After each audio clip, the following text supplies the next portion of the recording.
Qui est Dro Fernandez, la nouvelle recrue du Paris Saint-Germain? Bienvenue à toutes et à tous. Dans cette vidéo, on va analyser un petit peu le nouveau prodige du football européen. En tout cas, on croit la twittosphère parce que après 5 matchs en professionnel, il a vraiment attiré tout le monde parce que oui, il a des qualités et elles sont développées. Oui, que 5 matchs en professionnel, mais notamment une titularisation en Ligue des Champions en tant que numéro 10. Donc, quand tu es numéro 10 du Barça en LDC, ça claque. On va quand même s'intéresser un petit peu à lui. Oui, ça y est, c'est pratiquement fait, pratiquement officiel. Clause de 6 millions, oui, seulement 6 millions. Le Barça en général aime bien mettre des clauses complètement dingues de 222 millions. Mais qui pourrait bien payer ce montant-là pour un joueur, à part le PSG? Mais bon, c'est quand même pour Neymar Junior, donc ça s'entend. Là, il n'y a que seulement 6 millions pour un talent de 18 ans.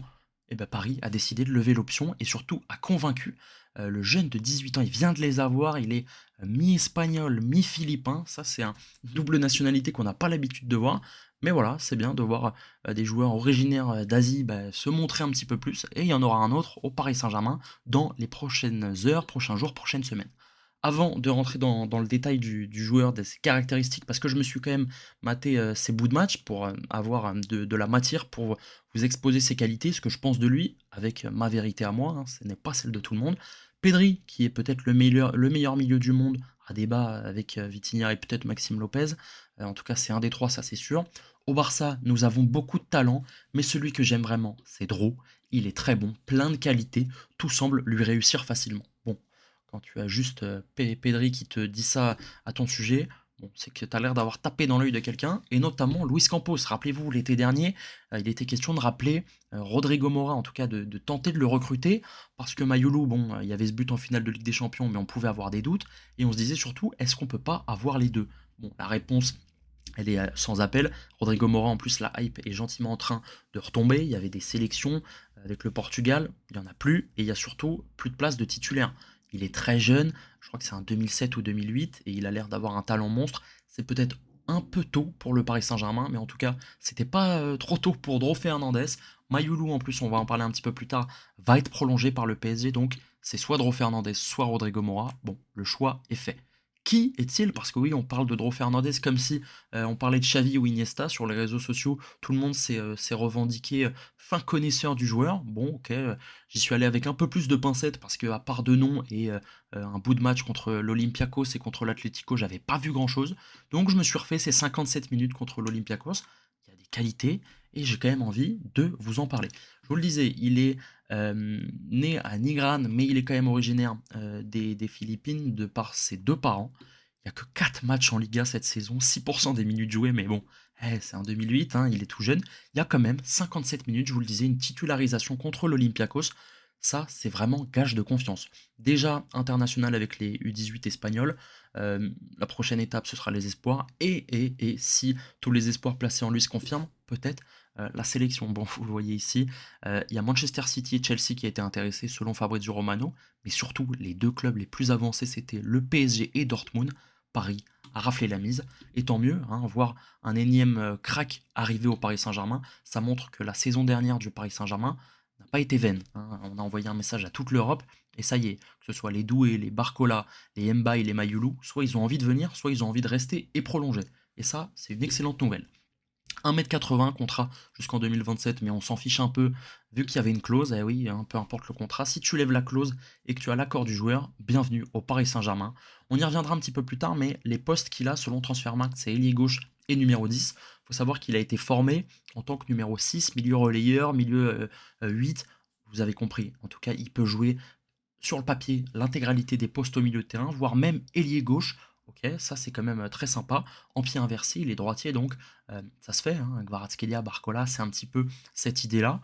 Être capable de jouer à différents postes, c'est aujourd'hui la clé pour jouer au Paris Saint-Germain. Il n'y a plus vraiment de poste défini dans ce PSG-là. Regardez Zaire Emery qui joue latéral droit. Regardez Kvaratskhelia et Barcola qui, à la 35e, permutent et changent. Dembélé qui redescend tellement bas que tu te demandes s'il n'est pas numéro 6.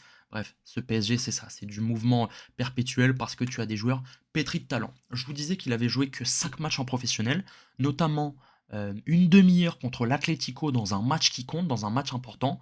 Ok, gage de qualité, t'es en 2008. Je crois que quand il rentre, il y a 2-1 si je ne dis pas de bêtises. Donc, match à enjeu, match serré, et tu comptes sur lui. Bon, bah tu regardes les autres qui rentrent. Ferran Torres, très bon joueur titulaire habituel, Rashford, Christensen et Casado qui, tape à la porte du Barça depuis, un moment, mais qui je crois que c'est en 2003 ou 2004. On a l'impression qu'il est encore plus jeune que Dro Fernandez, mais non, non, il a un petit peu plus d'expérience, mais il est un petit peu plus dans le dur. Dro Fernandez, en tout cas avec son numéro 27, est rentré, comme face à l'Olympiakos. Là, il n'est pas rentré, mais il a commencé ce match. Et d'ailleurs, je savais qu'il avait joué ce match, mais en regardant la composition, je me disais, mais où est-il? Parce que oui, vu qu'il joue avec Pedri Gonzalez, eh ben, il peut pas mettre Pedro sur le dos, ça a été interdit. Donc c'est Dro Fernandez. Voilà, les Espagnols, ils aiment bien raccourcir ou se donner des sortes de surnoms. Il a joué 57 minutes et surtout, il a délivré une superbe passe décisive qu'on va voir dans un petit moment. Ses qualités, évidemment, tout est à relativiser parce que, je vous l'ai dit, il y a 5 matchs en professionnel. Moi, j'ai même pas vu les 5, j'ai vu 30 minutes puis 57. Mais bon, quand il est autant décrit par ses pairs comme un talent, par Pedri, par, on y reviendra plus tard, par Hansi Flick, et que tu vois de bonnes choses, bon, il y a une corrélation là ça pique en haut, hein, la corrélation elle est nette. City, Dortmund, Chelsea et Paris intéressés, il y a au moins un joueur à créer. Les deux qualités les plus importantes que j'ai relevées chez lui, de un, c'est sa technique, et deux, sa vision de jeu. Bon, bah, rien de très surprenant, en gros, c'est un joueur du FC Barcelone, c'est un joueur qui a été formé à la Masia. Contre l'Olympiakos, justement, j'ai cette petite séquence que je trouve hyper intéressante et ça montre à quel point, bon bah voilà, le mec est espagnol, il a grandi et il a été biberonné avec un ballon entre les pieds. Regardez la vitesse à laquelle il va se retourner et orienter le jeu vers le but. Là, le joueur, il commence déjà à lui bondir dessus. Il a eu le temps de faire 2 pas.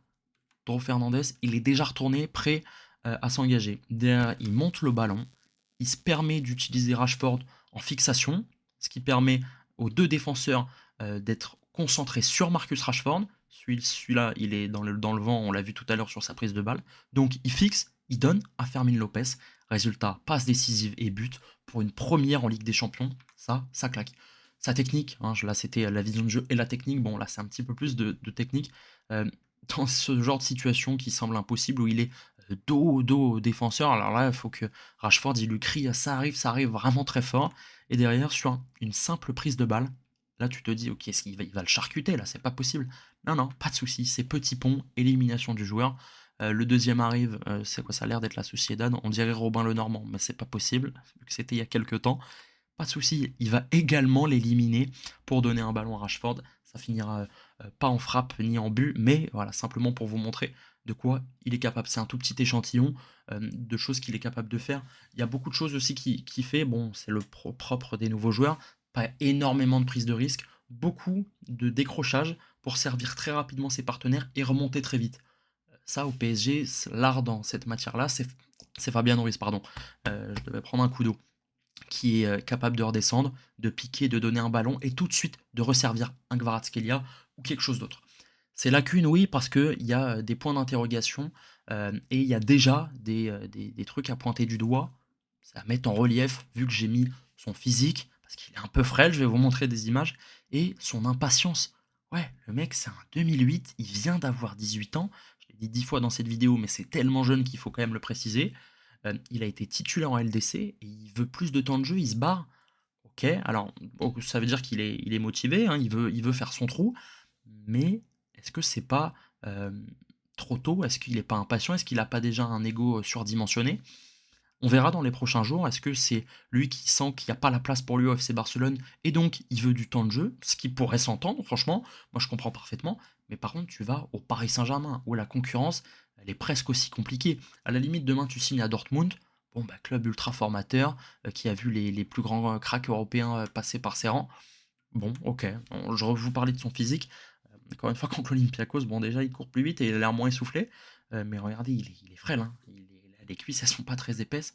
Euh, Tu compares avec celui de derrière, bon, bah, ça se voit, c'est un jeune joueur, hein. Mais il va au duel, cette fois contre Gonzalo Guedes, ancien joueur du PSG. Il va mettre son coup de crâne, c'est un truc que j'ai pu remarquer un petit peu à chaque fois. Euh, il va falloir qu'il s'épaississe un peu.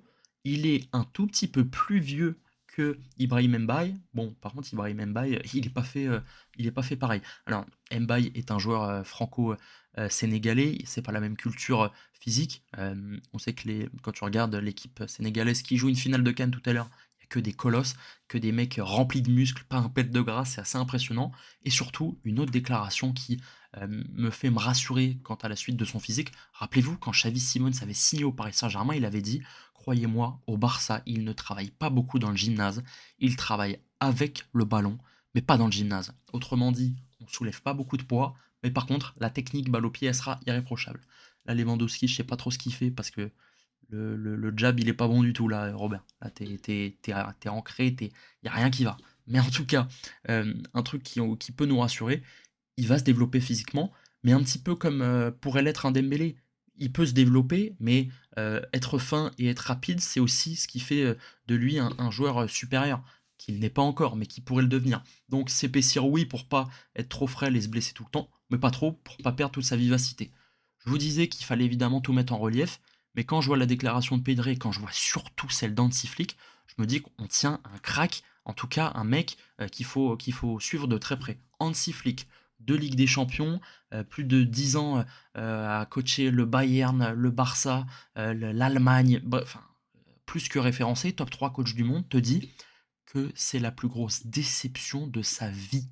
Le départ de Dro Fernandez du PSG en direction du Paris Saint-Germain pour 6 millions, c'est la plus grosse déception de sa vie. Bon, Flick, il a pas mal de déclins un petit peu bizarres depuis qu'il est au Barça, mais ça, il l'a dit en conférence de presse, il était calme, donc il a dû voir en lui un joueur tentaculaire, un joueur capable de faire beaucoup de choses. Alors, c'est peut-être pas Lamine Yamal, mais il a vu quelque chose en lui. De toute façon, s'il le met titulaire face à l'Olympiakos et le fait rentrer plus de 30 minutes contre l'Atlético, ça en dit long, et c'est assez impressionnant.